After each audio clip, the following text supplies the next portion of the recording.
everybody, what's up? What's going on? Oh.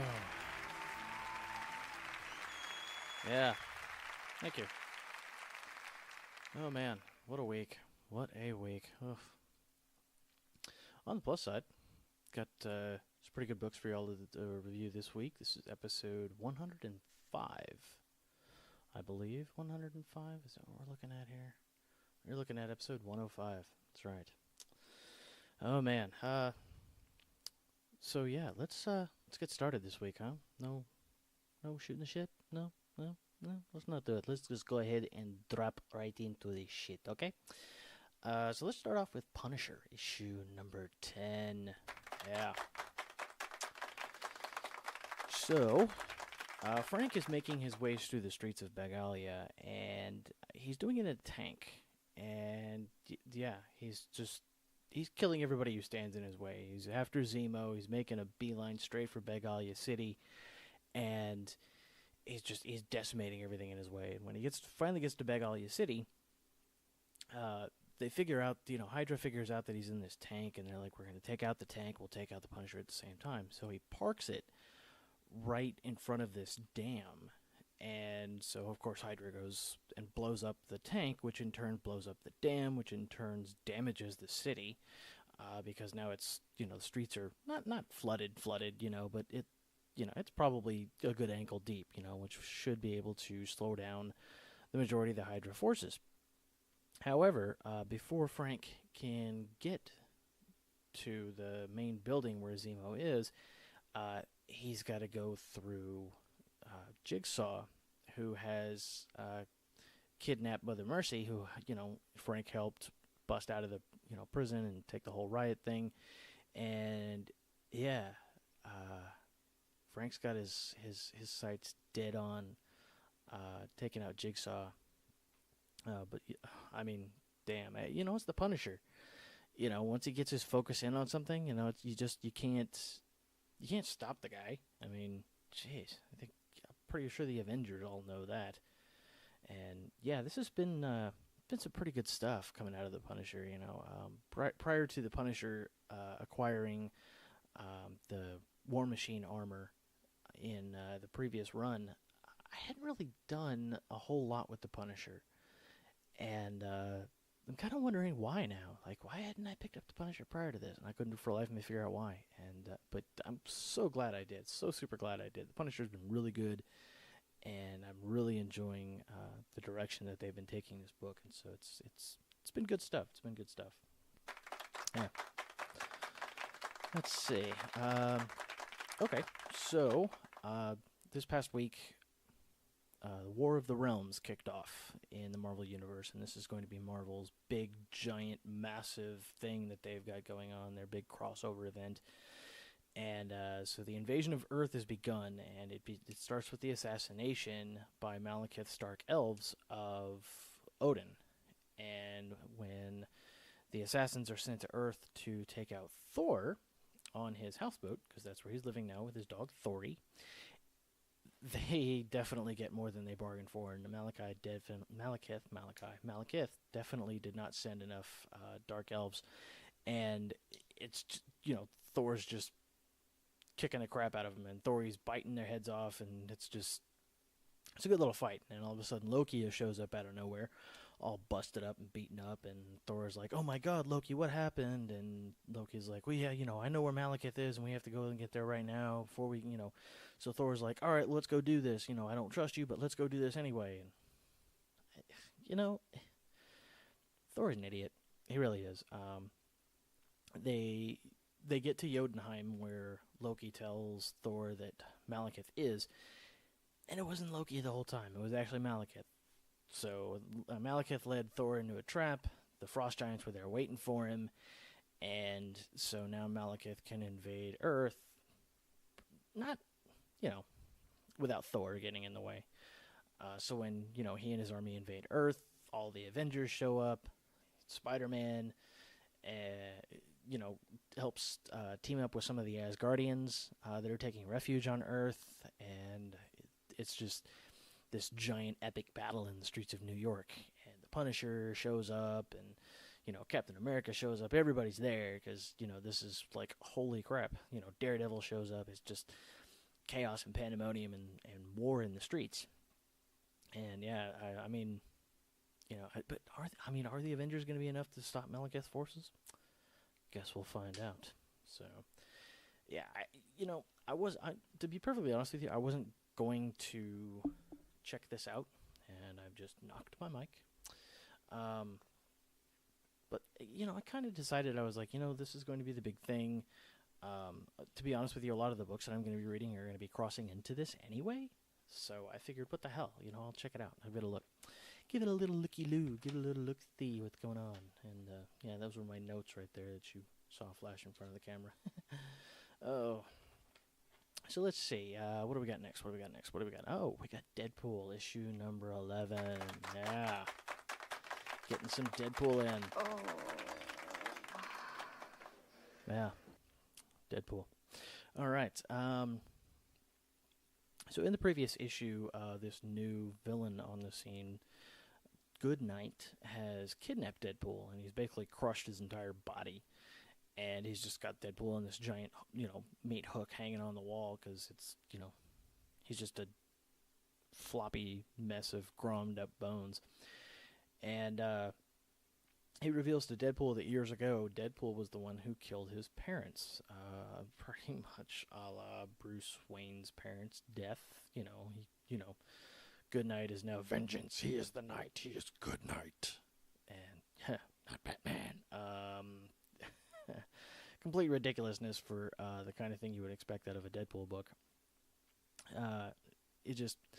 So after his parents were murdered by Deadpool, this dude in a hoodie shows up and, tells the boy, hey, take the sword, take the rap for it, go to prison.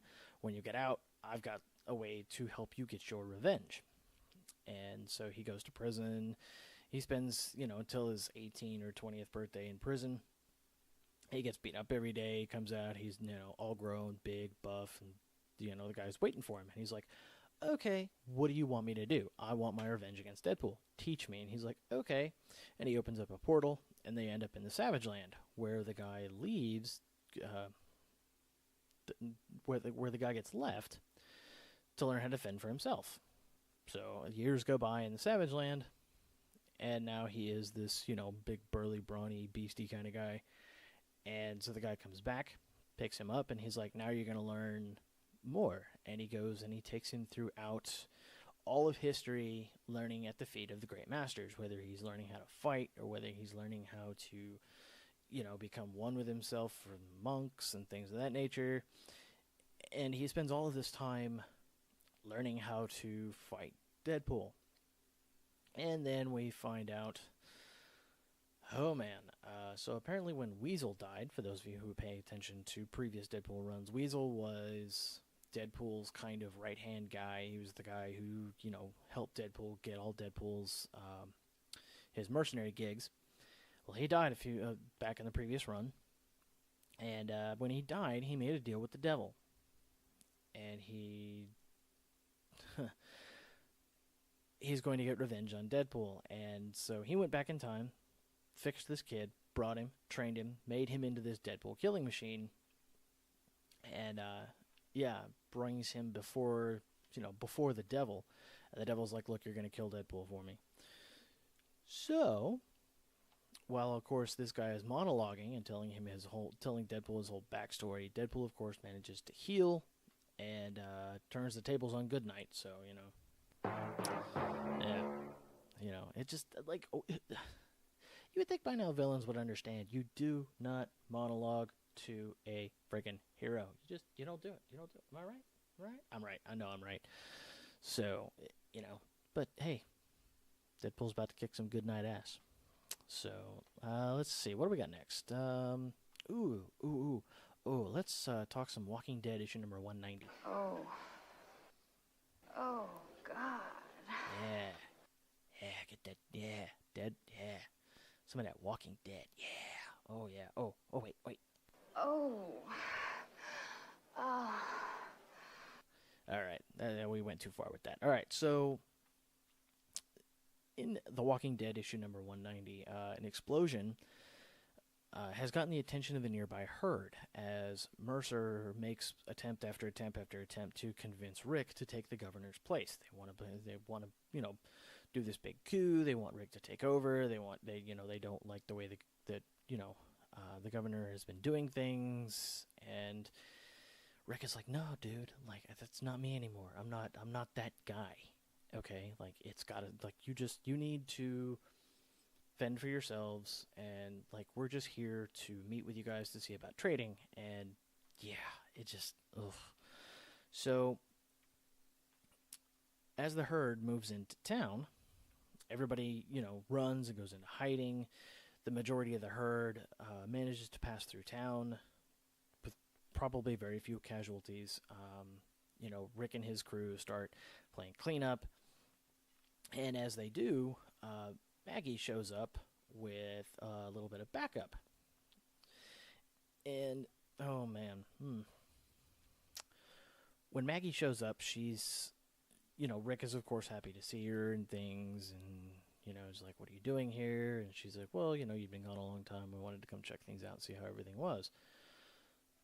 And the governor shows up. Yeah. And she seems to be a little bit upset because she's now under the impression that Rick has actually brought an army to the Commonwealth to overthrow her. Rick is like, whoa, whoa, whoa! Like you got the wrong idea. Like that's not what's happening here. That's not me. I'm not doing this. And she's like, I don't care.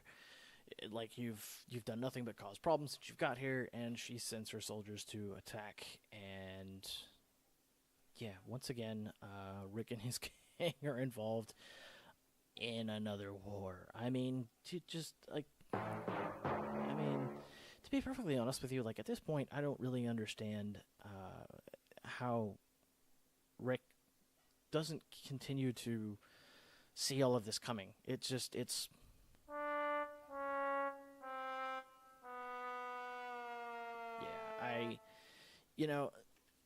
loving The Walking Dead for years as I have, and I see things as they are, and it's like, dude, just like the same stories almost over and over and over. Like it's just, oh my god.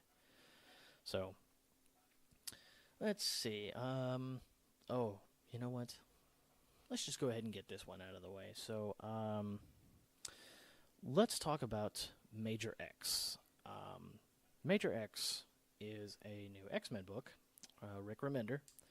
So obviously he has created a new character for this book called Major X. And because it's Rick Remender, this brand new character we've never met before gets his own solo title. Yep. Yeah. Okay, so let's just do this and get it out of the way.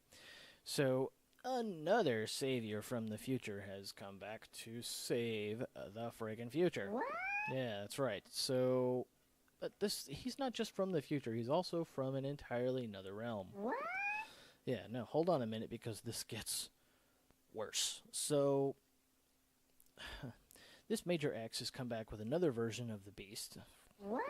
Yeah, so he and the Beast are here, and they're supposed to save their future, and they've come back to save their world from whatever the hell's going on over there. And the X-Men are supposed to help him do that, obviously. But that's not all. This guy came back, and somebody is trailing him. A mutant named Deadpool. What? Yeah, Deadpool.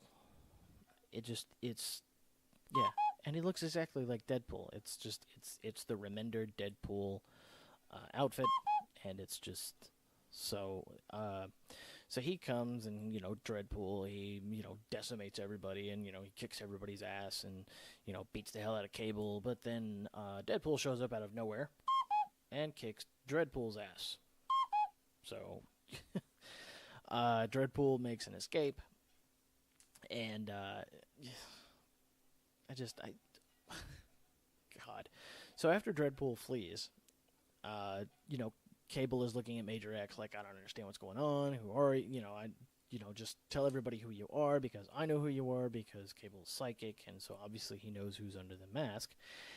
And we find out that it's actually Alexander Nathaniel Summers, son of Cable. Yeah, that was no joke. Yeah, that was... Oh, and that was the wrong button. Oh, God. Yeah, no, see what this did to me? It just kind of threw me way the hell off, and like, I don't even know what the hell's going on my board right now. And, oh, God. It's, like, why? Why? Why? Do we really need another Remender X-Men book? Do we? Especially a character that's never been heard of before. Major X being given his own solo title. Oh, because Remender's writing him, and look how good he did. He made Deadpool. Oh, God. You know, sometimes I look at Marvel and I just, what the hell is the matter with you? Like, are you guys trying to DC yourself? Anyway, now that that's out of the way, let's get to some really good stuff. How about some Hotshots issue number 2? That's right. That's what everybody wants. Oh. Oh, God. Oh, yeah. Oh, right there. Oh, yeah. Oh, Hotshots. Yeah, definitely hits it right there. So, Deadpool has arrived to keep Domino and her crew from getting the artifact that they're after, and he seems ready to kill them all if he has to. But when he points his guns at Domino, of course, you know, he can't pull the trigger. It's Domino. They dated for a while.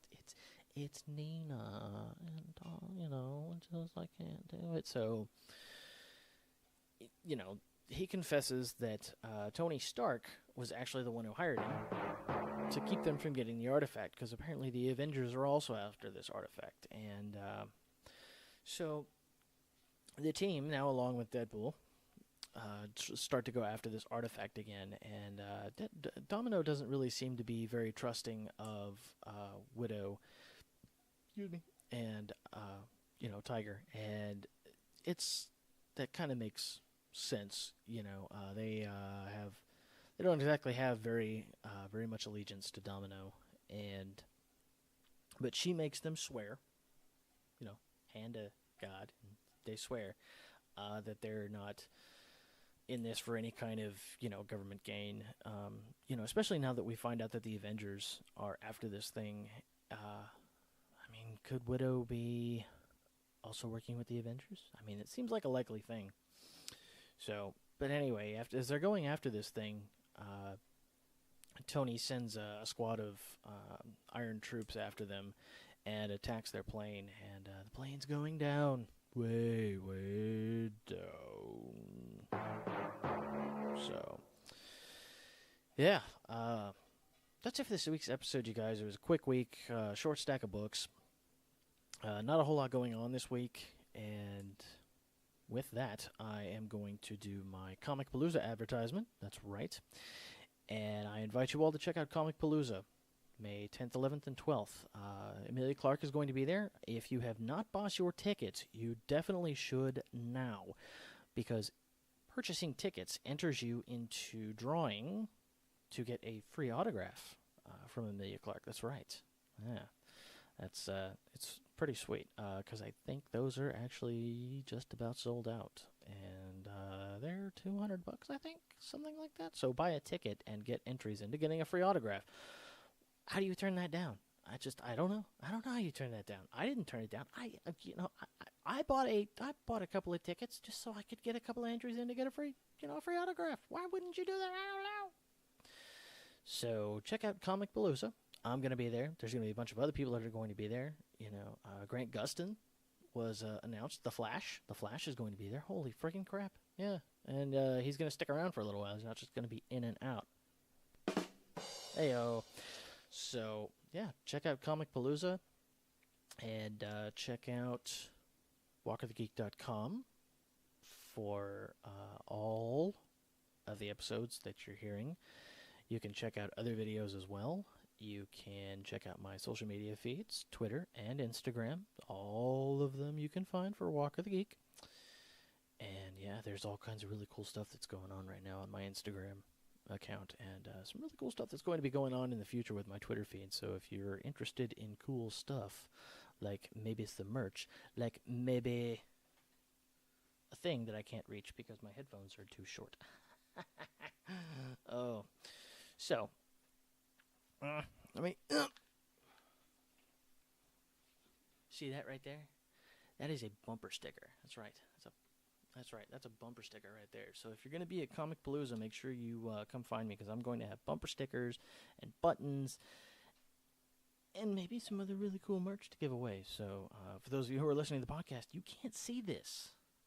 You can't see this. I can't put it to the mic and be like, dude, check this out. See? It doesn't work.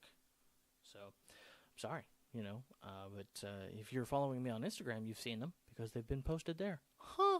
What about that? So check it all out. Comicpalooza.com to get your tickets for May 10th, 11th, and 12th. WalkWithGeek.com for all the really cool stuff going on right here.